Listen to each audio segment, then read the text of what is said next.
تو اپنے حقوق حاصل کر سکیں گے. اب اسی چیز کو آپ پوری قوم پہ لے جائیں. وہ تو ایک فیکٹری، ایک شاپنگ مال ہے نا. اسی بات کو آپ پورے پاکستان پہ لے جائیں. کیا پورے پاکستان کے محنت کشوں کا کوئی اتفاق ہے؟ نہیں ہے. اس وقت کرنے کی ضرورت ہے، بالکل کرنے کی ضرورت ہے.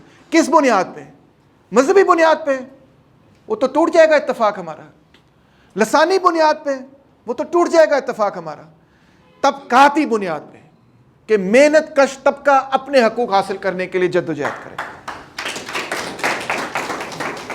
اس کو کہتے ہیں کلاس سٹرگل.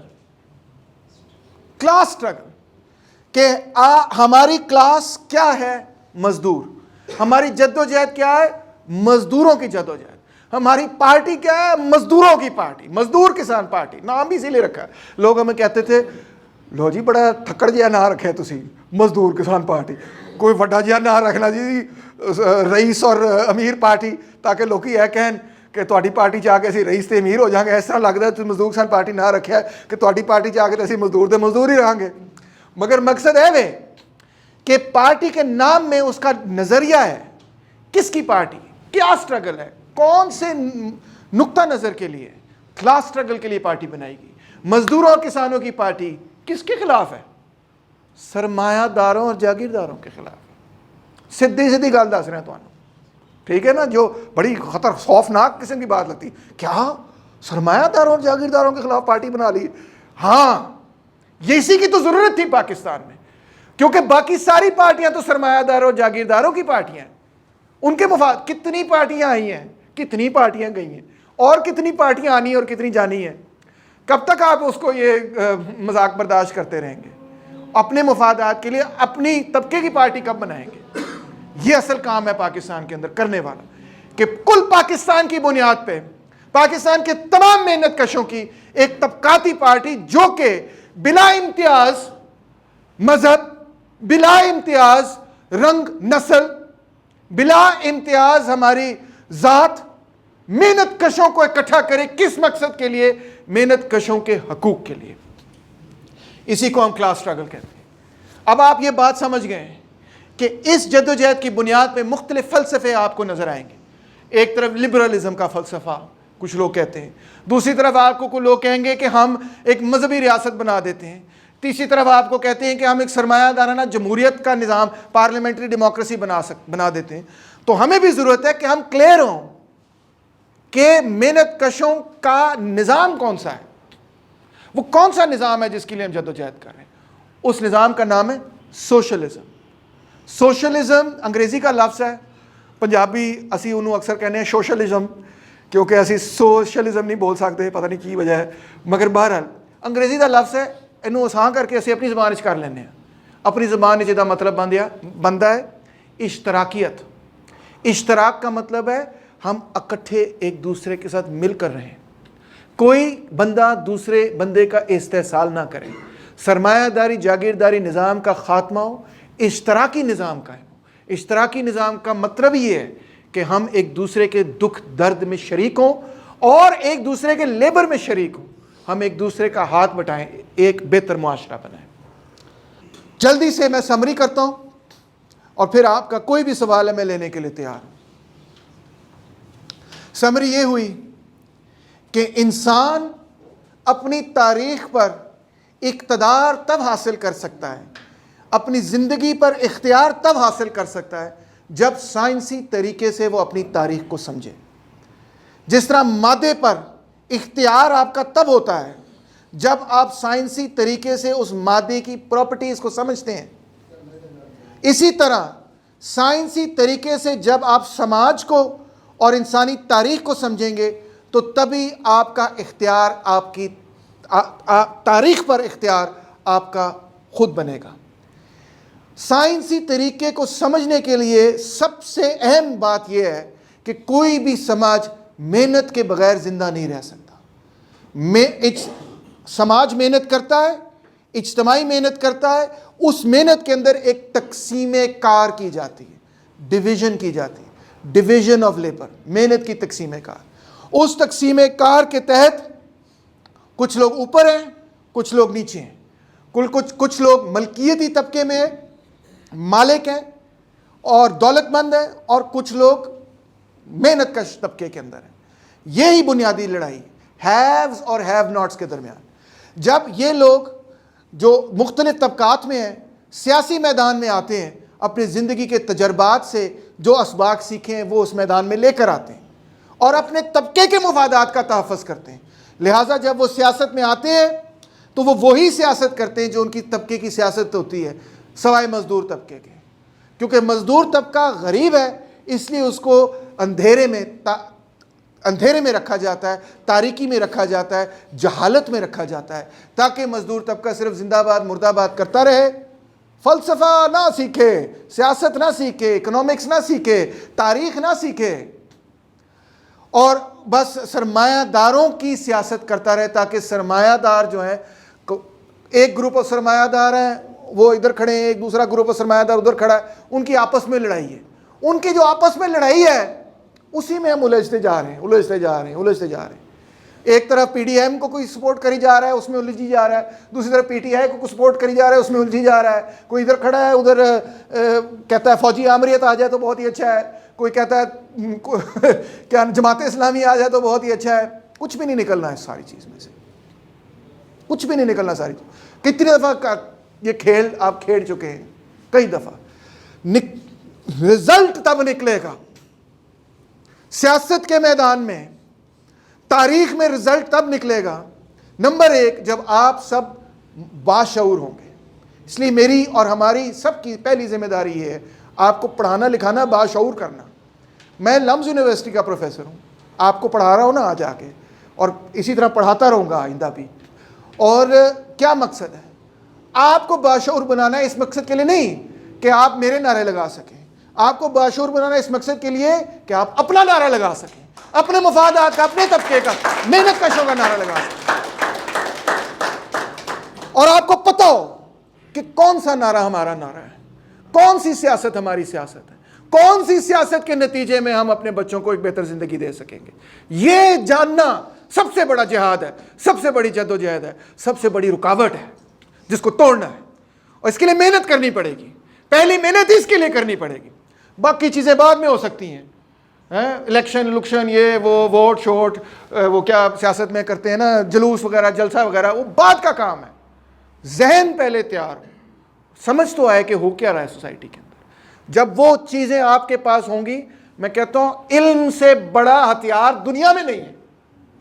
بڑے سے بڑے ہتھیار کھڑے کر دیں, نیوکلیئر ویپنز اکٹھے کر دیں, وہ مقابلہ نہیں کر سکتے علم کی طاقت کا. علم سے بڑا سرمایہ کوئی نہیں, علم سے بڑا ہتھیار کوئی نہیں. جب آپ علم کے ہتھیار سے, سرمایہ سے لیس ہوں گے, پھر دنیا کے اندر کوئی قوت نہیں جو آپ کا مقابلہ کر سکے. تو ہم نے علم کی روشنی میں, سائنس کی روشنی میں پاکستان کے تمام محنت کشوں کو اکٹھا کرنا ہے, اور محنت کشوں کے مفادات کے لیے, سرمایہ داروں جاگیرداروں کے مفادات کے لیے نہیں, محنت کشوں کے مفادات کے لیے نعرہ بھی بلند کرنا ہے, سیاست بھی کرنی ہے, لوگوں کو بھی منظم کرنا ہے. یہ آج کا بنیادی سبق ہے. بہت بہت شکریہ.